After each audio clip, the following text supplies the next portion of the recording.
Hey everyone, welcome back to the channel. If you've ever felt overwhelmed managing multiple projects or tracking tasks in Jira, then this video is for you today.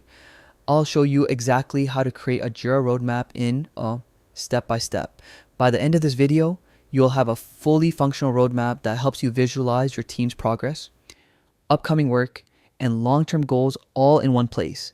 Let's jump right in. First, let's navigate to where it all begins. From Jira's top navigation bar, head over to Your Work.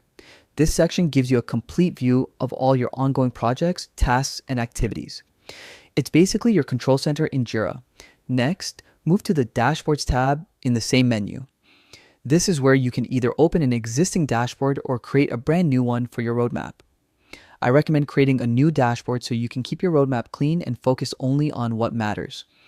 Once your dashboard is open, click the Edit button. This is where the fun starts.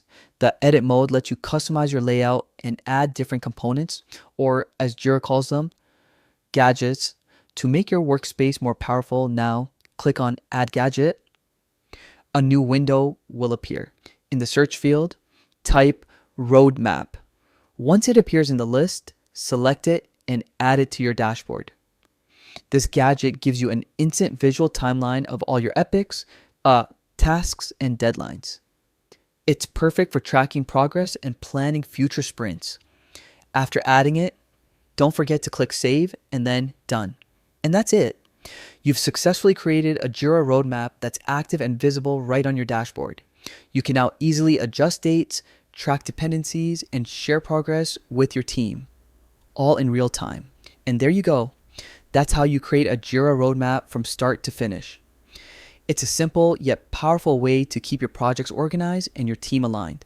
If you found this guide helpful, don't forget to like, subscribe, and drop a comment below letting me know what Jira feature you want me to cover next.